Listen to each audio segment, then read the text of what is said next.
Welcome to the Predictable Revenue Podcast, where sales leaders teach you what's working for them and how you can build it yourself. This episode of the Predictable Revenue Podcast is brought to you by our sales coaching and consulting services. Are you looking to create repeatable, scalable, and predictable revenue? We've helped thousands of companies grow their business with tailored expert advice backed by testing to ensure they establish the best practices that'll work for them. Head over to bit.ly/predictable revenue coaching to learn more.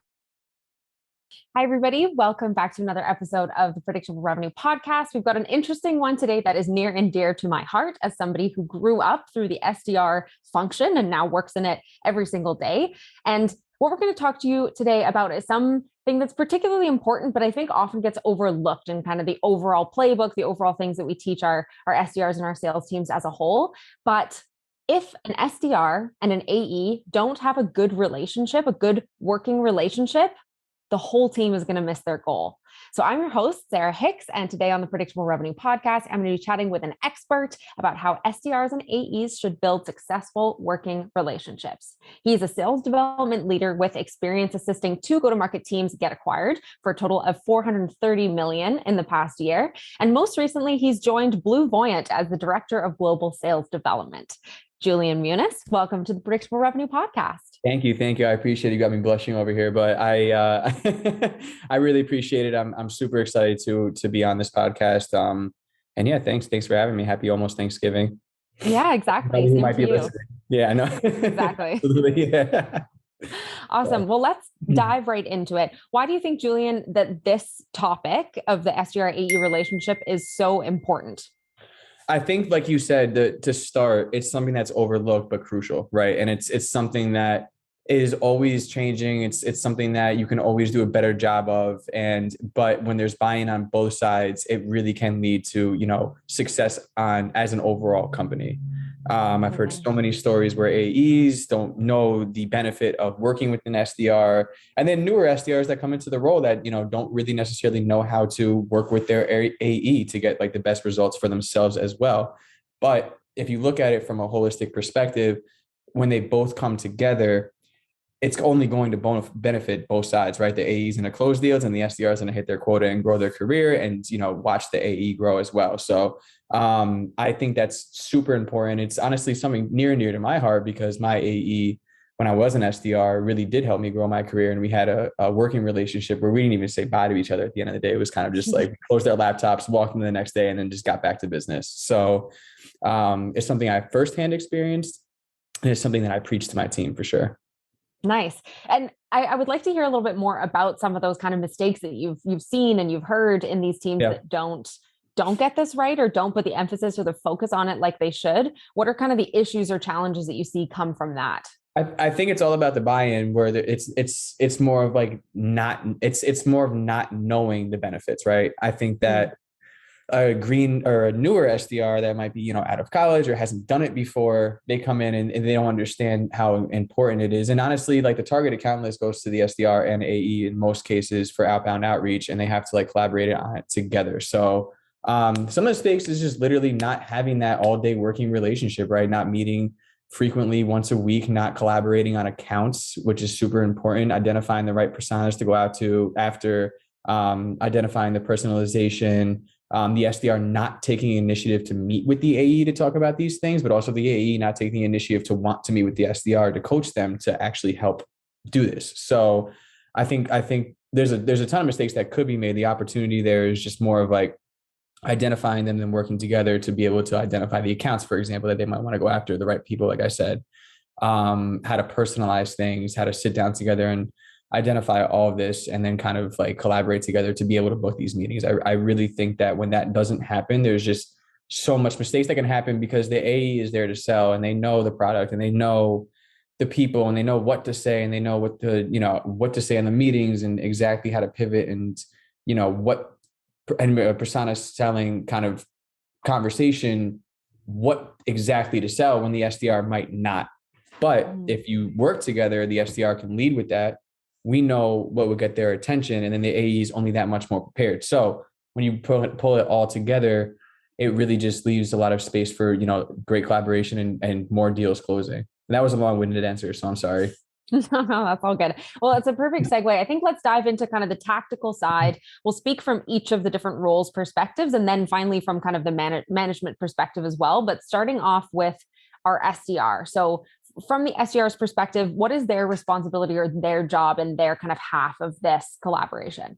Yeah, reach out to them. I mean, like we all use Slack for the most part, or something that, is a tool for, you're in a remote world. If you work in an office, it's a lot easier, but there's tools that, you can get their cell phone number, call them. There's tools that you can use to be able to talk to them. And, I think for an SDR, it's really about just reaching out to them and taking genuine interest in the accounts that you have and finding your niche and, bringing that to the AE to get their buy-in, because you're not always going to automatically have their buy-in for that collaboration. But if you kind of show them that you're interested, these are the people that you're interested in reaching out to, why you're interested, type up personalization and outreach, send it to them for them to check it. And just keep reaching out to them and breaking their door down. In some cases, they're super busy, but it's also their accounts and they share it with you. So like your success is their success. So you really have to like always be reaching out to them and always ask for that collaboration. If it doesn't happen over time, that's unfortunate. That's something that, you should probably bring to your manager. But in most cases, like these AEs want the meetings just as bad as you want the meeting credit, because they need to sell and they have a number. So as SDRs have numbers. So I think for SDRs that, might not have AEs that reciprocate that knowledge of why that team might be beneficial or anything in general. I really think it's about just making your presence known and letting them know that you know what you're talking about. You know the product, the personas. Even if it's not the best messaging, still type it up and send it to them. Can you edit this for me? I'm thinking about sending this email. Guarantee you they're going to get back to you with, some edits, baby, or just say, great job, send this out. So I think from that perspective, it's really about meeting with them regularly, having one-on-ones, collaborating, bringing them useful information and making their life easier. And then having them give you the feedback on how you can do the role better and how you can like grow your career and how you can do outreach and what type of prospecting you should be doing for sure. Mm-hmm. Absolutely. And then let's talk about it from the other perspective, from the AE perspective. What's their job, their responsibility in this relationship? Yeah, I think and there's a lot, but I think the number one thing is they need to know that this is a person on the front line booking you meetings for you to close deals, and don't be just because they're SDRs and, I hate to say this, but entry level per se, I'm throwing my fingers up quoting it, and because they're very smart.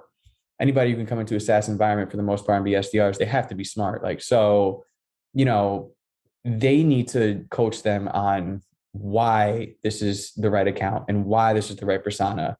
And they need to coach them on messaging and ways to do outreach and what gets people's attention.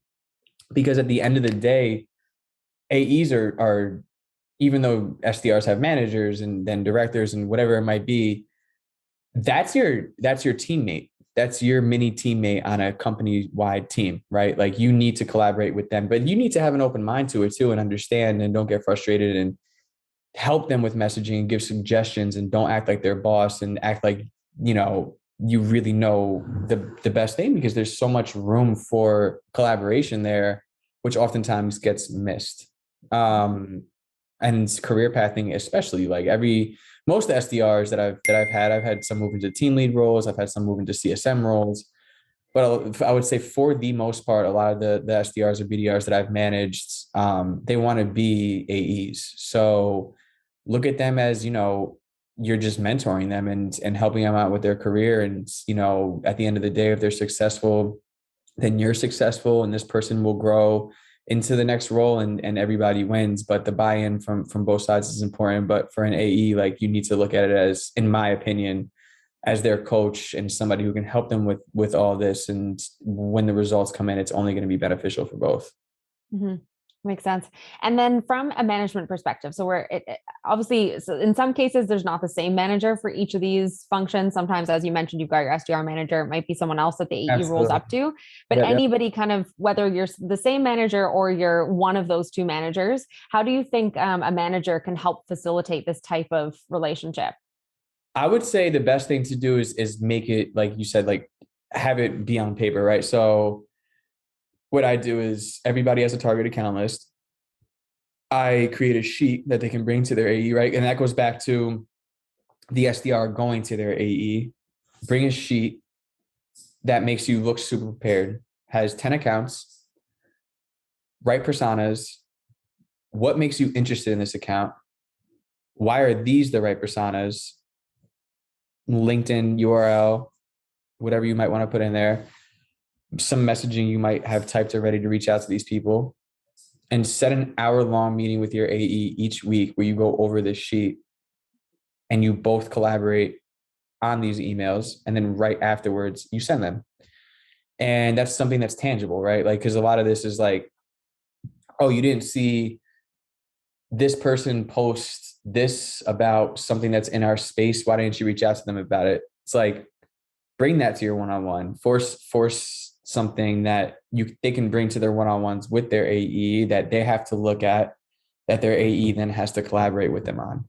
Because if you don't do that, a lot of it's just word of mouth. And unless they're taking extensive notes and they're just kind of having a one-on-one, like there needs to be a end goal for all of that. Like there has to be results on both ends for both of it. So it's more about bringing that sheet and having these one-on-ones and facilitating it, and then having the collaboration. And, I used to do that as an SDR. Me and my AE would sit down each week with a target account list of however accounts we're on and be like, okay, this week, these 10 accounts are hot for this reason. And this is why I'm interested. These are the right people.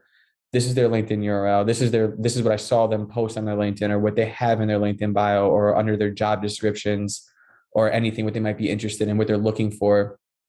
And then, let's all trigger events for you to reach out and then collaborate with your AE to do so.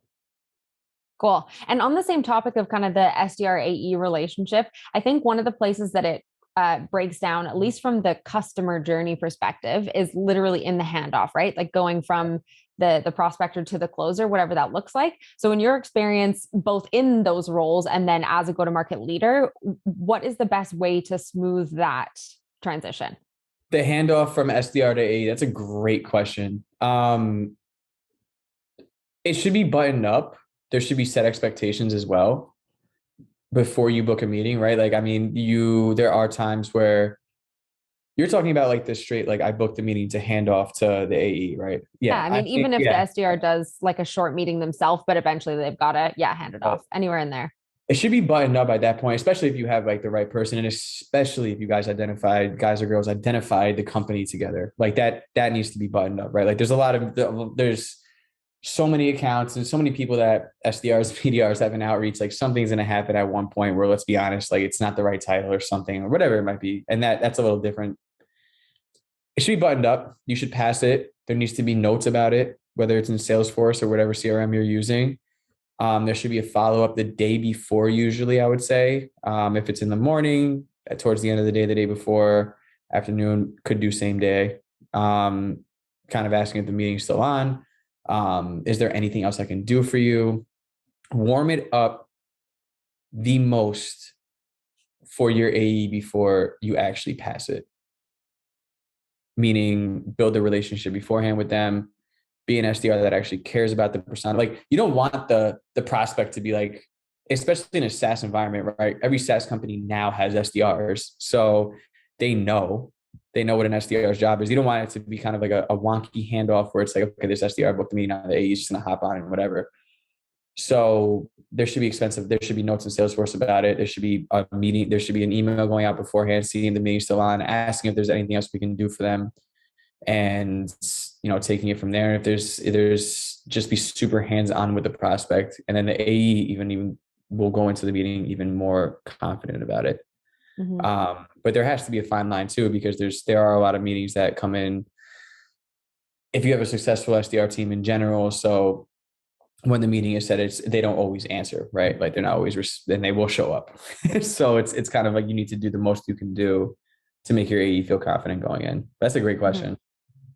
What's your take on, because I'm now just trying to think of all the times that I've worked with SDR teams, like as an SDR manager, all those kind of friction points, because obviously your experience is around, and the focus of this podcast is around kind of removing those things. Absolutely. And getting a real strong relationship. So one of the things is in the case where like the SDR is obviously grinding all day to book these meetings, and the case where something else comes up for the AE in the calendar at the time that they've got that meeting scheduled by the SDR. What do you think that like protocol is? Like whose job is it to sort that out? Does it still belong to the SDR? Is it the AE's fault? You know what I mean?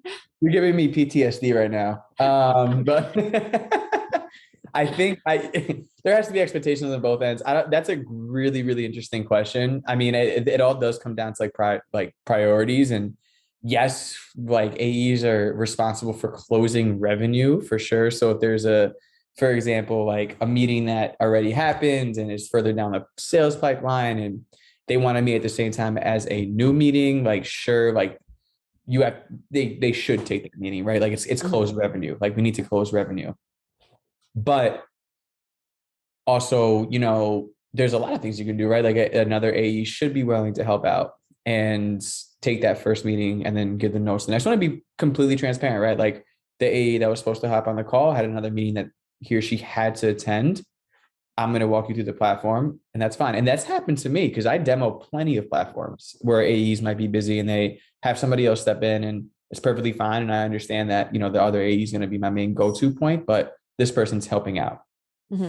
So as a manager, I've had to reach out to AEs also and be like, please help out. This is a great account. Like, I understand you're going to close something soon, but also this is a great account. We don't want to lose their interest. And also my SDR worked months to get this first meeting. So we can't let this go unnoticed. So, there's a certain aspect of always like teamwork. And then there's an aspect of setting expectations. It's not always going to work out. It's not always going to work out where the meeting will happen. And if that's the case, then, it's unfortunate, but we need to reschedule it. And it's okay to be completely transparent with the prospect and just say, hey, listen, this is not going to work out for this time for XYZ reasons.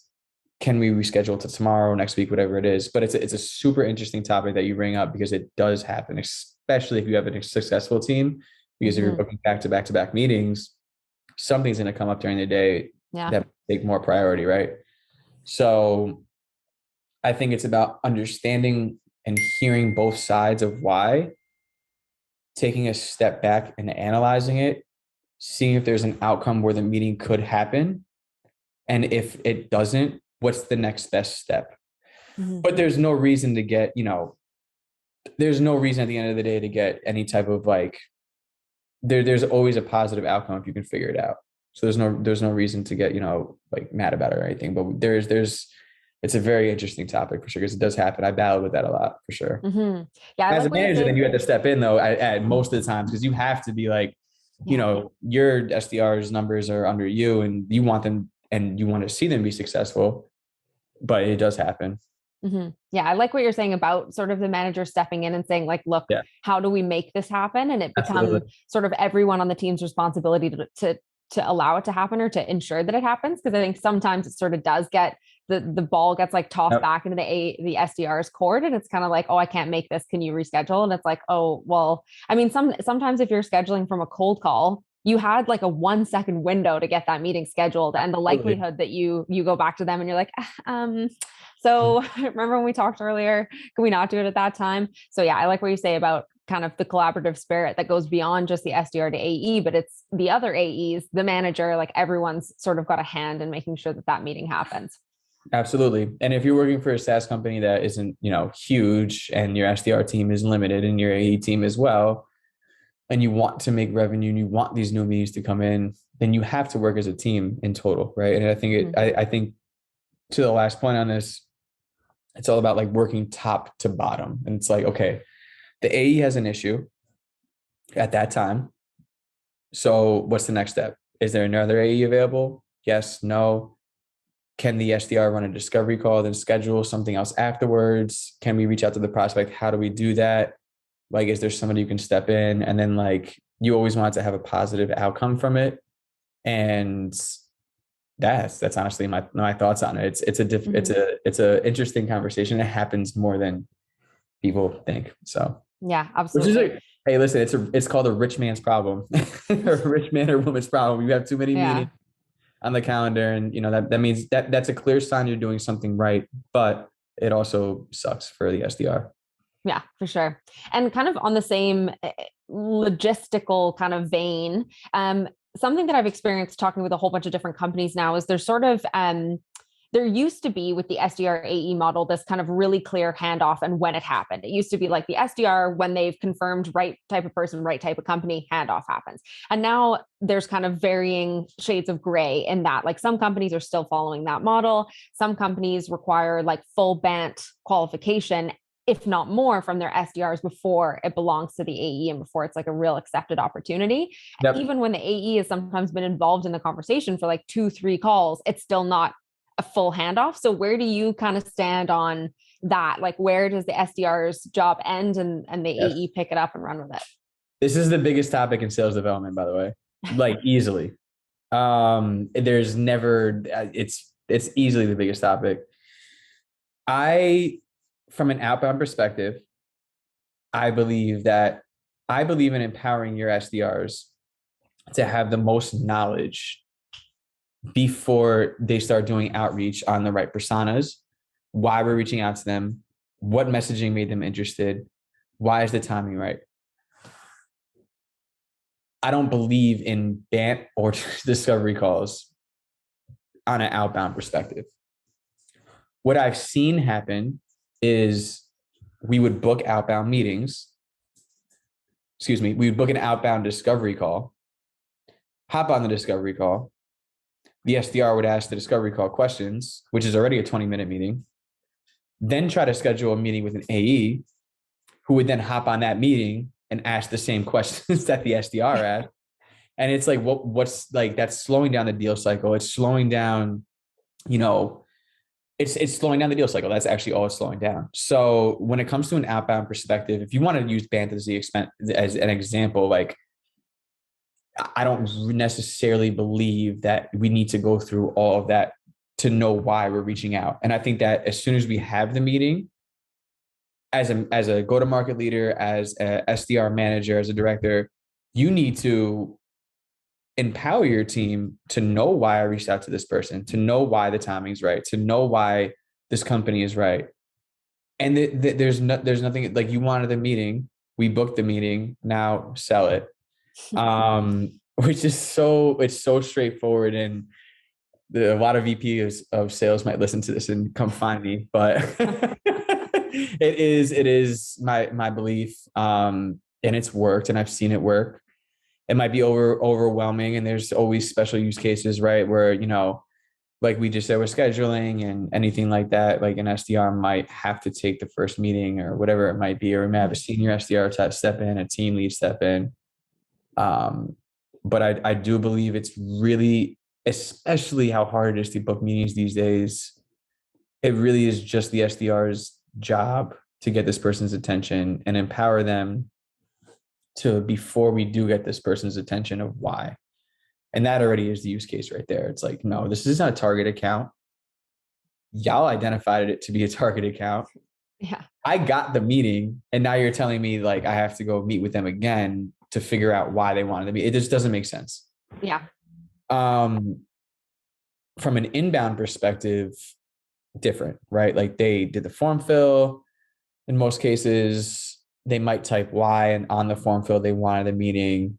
They might have typed Y, whatever it might be, like timing and budget and everything. But it's not always the best titles. It's not always the best company. And in that case, I do believe in like discovery calls of asking, questions that are, have you heard of us? Is there somebody else you're looking at? Is this like, do you have budget for this timing? Like, what's the timeline? Is there anybody else involved?